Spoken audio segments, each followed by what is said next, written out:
kamu lagi cari MMORPG baru, kamu bakal nemuin satu masalah yang sama. Semuanya kelihatan mirip, dan semuanya nggak worth it dimainkan. Menurut sih, kamu suka gamenya yang gimana? Di video ini, kita bakal bahas 5 game MMORPG yang bakal rilis atau masuk Indonesia dalam waktu dekat. Dari yang ringan, yang familiar, sampai yang lagi hype di Cina dan juga Taiwan. Dan yang paling penting, semuanya bisa kamu mainkan langsung di Indonesia. Nggak perlu VPN, nggak perlu ribet. Bahkan beberapa di antaranya rilis khusus server SEA. Jadi kita urut dari yang paling cepat rilis sampai yang paling jauh. Skyria Cloud Fantasia.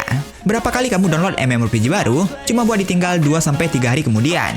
Karena sekarang makin banyak game yang kelihatan baru, tapi sebenarnya rasanya sama semua. Dan hari ini ada lagi yang baru rilis, tapi feel-nya pasti udah pernah kamu mainkan. Skyria Cloud Fantasia. Dan yes, ini tipe game yang ringan, santai, dan bisa kamu mainkan tanpa harus mikir keras. Dari luar, ini kelihatan kayak RPG fantasi pada umumnya. Dunia luas, ada pet, dungeon, kelas yang bisa diganti. Tapi justru itu masalahnya, karena hampir semua game di genre ini punya formula yang sama. Tapi jujur aja, kalau kamu sering main MMORPG mobile, ini bakal kerasa familiar banget. Game ini jelas dibuat buat kamu yang mau main santai. Sistemnya ringan, gampang dimengerti, dan banyak fitur auto. Bahkan dari awal aja udah dikasih pet, mount, dan reward besar biar cepat progresnya.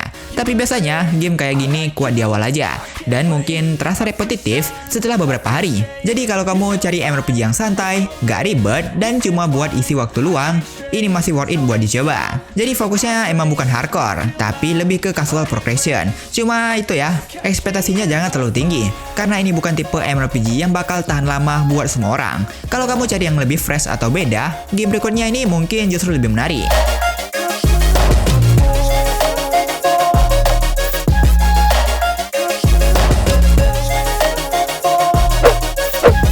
Chaos World. Kalau kamu pernah kangen MMORPG lama, biasanya yang kamu dapat justru game yang nggak sebagus yang kamu ingat. Banyak game sekarang jualan nostalgia, UI klasik, kelas lama, vibe MMO jadul, tapi gameplaynya sering nggak berkembang. Dan salah satu yang bakal rilis dalam waktu dekat, tanggal 29 April 2026 ini, adalah Chaos World. Dari segi tampilan, ini MMORPG yang sangat familiar. Ada Knight, Archer, Wizard, Assassin untuk kelas-kelasnya. Terus untuk UI-nya ini klasik, sistem auto, dan gameplaynya yang ya standar lah ya. Tapi bedanya ini datang dari Valve, publisher yang udah sering pegang MMORPG lama dan revive ulang. Dan yang menarik, game ini bakal masuk ke sistem cross-platform dan juga play to earn. Artinya bukan cuma main, tapi ada kemungkinan kamu juga bakal dapat sesuatu dari waktu yang kamu habiskan di game ini. Yes, cuan. Tapi ya nggak tahu worth it nggaknya ya. Tapi ya biasanya modelan kayak gini juga punya resiko. Player datang karena rewardnya, bukan karena gamenya. Dan itu bisa dibilang gamenya cepat sepi kalau sistemnya nggak kuat. Tapi kalau kamu suka vibe MMORPG klasik, penasaran sama sistem play to earn, ini bisa jadi game yang menarik dicoba di awal.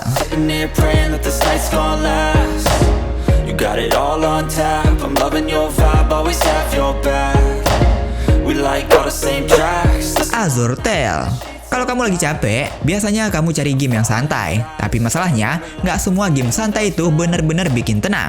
Sekarang banyak MMORPG mobile yang full auto, full grinding, dan katanya relax. Tapi ujung-ujungnya malah tetap bikin capek. Nah, salah satu yang bakal rilis 30 April nanti adalah Azure Tale. Dari semua MMORPG modelan kayak gini, yang menarik dari game ini tuh bukan cuma gameplaynya, tapi justru feel visual dan audionya yang kalem banget dibandingkan sama game sejenisnya. Game ini full auto MMORPG fantasi, tapi UI-nya lebih bersih dari kebanyakan game sejenisnya. Desain dunia lebih soft dan gak terlalu ramai. Efek skill juga cukup enak dilihat. Jadi dari sisi visual, ini memang lebih nyaman di mata. Ada juga sistem kelas yang fleksibel, warrior, mage, hunter, yang bisa kamu ganti tanpa reset progress. Jadi kamu gak terkunci di satu role. Dan tentu saja ada pet system, social fitur, sampai fashion system kalau kamu tipe yang suka ngulik tampilan karakter. Tapi ya, kita harus jujur juga, game seperti ini udah banyak banget di market. Jadi yang bikin beda biasanya bukan gameplaynya doang, tapi seberapa lama game ini bisa bikin betah orang banyak. Jadi lagi-lagi kalau kamu cari MMORPG yang santai, ringan, dan gak terlalu ribet, Azure Tale bisa jadi salah satu opsi yang cukup aman buat dicoba.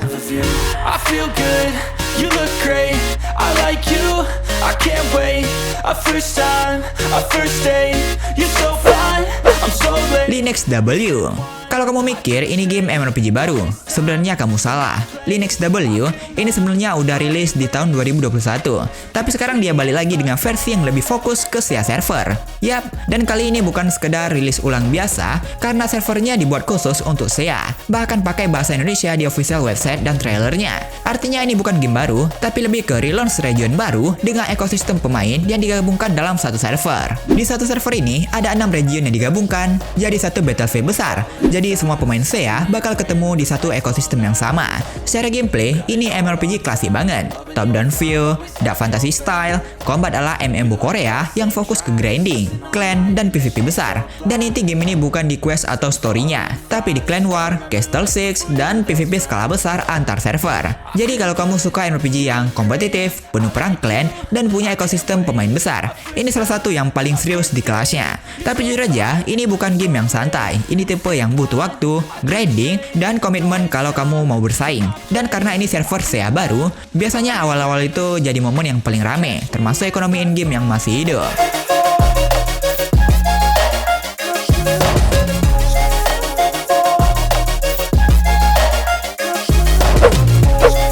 Soulland Awakening War.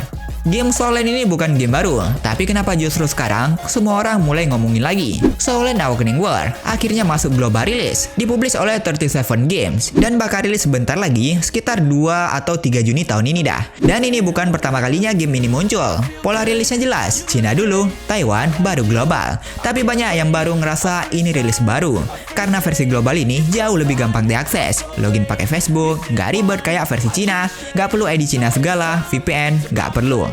Tapi yang paling mencolok dari game ini bukan itu, melainkan combatnya. Game ini pakai non-target system, dodge real time, dan bisa switch martial soul saat battle. Artinya ini bukan auto MMORPG, ini game yang butuh skill guys. Game ini memang open world, kamu bisa jalan bebas di map, explore, hunting, tapi sistem utamanya tetap khas Soulland, bunuh monster base, dapetin soul ring, dan upgrade karakter kalian. Buat fans Soulland, semua karakter ikonik juga muncul di sini, lengkap dengan cutscene dan cerita yang cukup solid untuk ukuran MMO mobile. Dengan semua sistem gameplay yang ditawarkan, ini bisa jadi salah satu MMORPG anime paling solid tahun ini.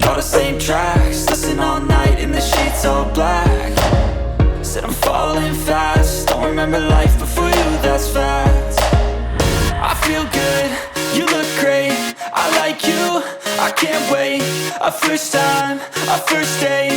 You're so fine, I'm so late. You sip wine, I drink straight. Don't waste time to my place. I feel my heart erase. So catch me